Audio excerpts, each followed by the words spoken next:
Alright guys, so I was walking through the courtyard today, and I overheard someone talking. I thought it sounded pretty interesting, so I turned to listen to what they were talking about. And right when I turned, this guy shakes his friend. He's like, what am I doing with my life? And I had to stop and think, because I felt like, even though it was way in the distance, I felt like he was shaking me. What am I doing with my life? I have never thought about that. In fact, I think most people don't stop to think about what they're doing with their lives, and it's a very critical question. So I had a really hard time coming to terms with that, and I was trying to think, what am I doing? Why am I doing what I'm doing? I'm about to graduate.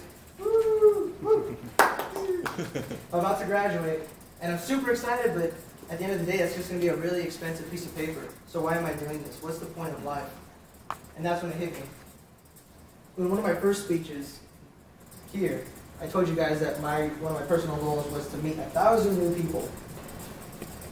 And I was trying to think, why? Why is that important? How does this connect? Why? I feel good about that. I'm doing well, by the way. I'm actually meeting a lot of great new people.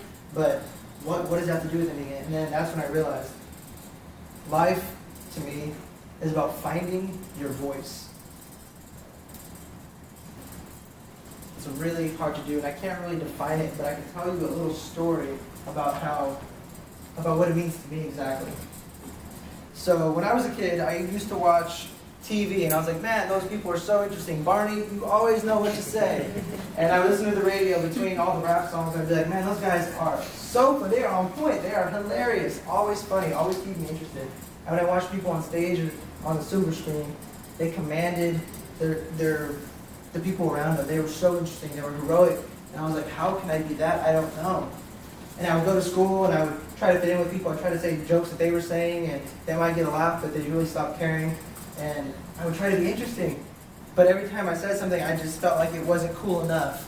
So what I did was I kind of let my voice wither away. I got quiet, really, really quiet for a long time. I'd go to school, keep my head down, and just kind of do my thing. Then I realized, somewhere around my last birthday, so in December, that that's not the way life should be. And so I decided to meet 1,000 new people, and I discovered that what I was really doing was finding my own voice. And there's one way that you can really practice this, and that's through networking. And when you network, there's really only two ways that you can do it. There's direct networking and indirect networking. And these are both going to help you find your voice. So with direct networking, you're in the trenches, man. You're in the fight. You're saying something, they're saying something back. It's coming, it's going. You're on the spot. It's a table topic for us. You don't know what you're going to say, but you have to say something. You have to stand for something for 2 minutes. That's intense. When I first got up here, I couldn't do it. What you're really doing is, through all the struggle, even though it looks so hard and you're trying so hard and it seems so painful, you can't do it. There's a little muscle in there somewhere that says, yes, I'm going to do this. I'm going to be stronger. I'm going to find my voice today. I'm going to stand up for something. And you make your point. And you keep practicing this muscle, and you're really sculpting yourself with that direct networking. And eventually things that seemed impossible become simple. The second way that you can really practice finding your voice is through indirect networking. And this is the easy one. When we were kids, we would do it a little bit something like this. Hey, what's up? Nothing. She's cute. And that was our first attempt at trying to indirectly network. And now there's so many venues. There's YouTube, there's Facebook, there's Twitter, and God knows what else.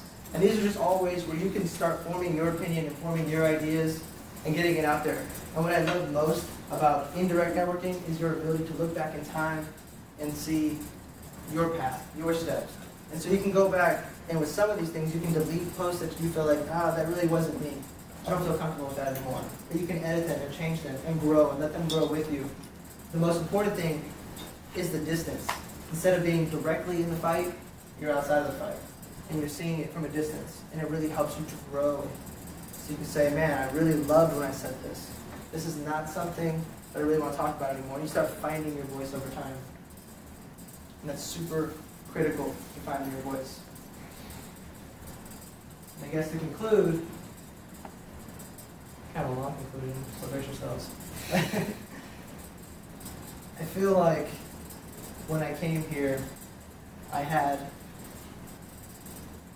opportunity, I had chance, but I did not have a voice. And for coming to Toastmasters, I realized that I do in fact have a voice. It was withered away somewhere inside of me, and I thought that I was really good at in-class presentations, but that was not my voice. That was just a job, basically. And Toastmasters, and you guys in particular, really helped me to grow that muscle, to sculpt what I want to say, to want to get back out there and start making YouTube videos, to start writing blogs, to start posting my Facebook stuff. You guys have inspired me. Without you, I would not be up here today.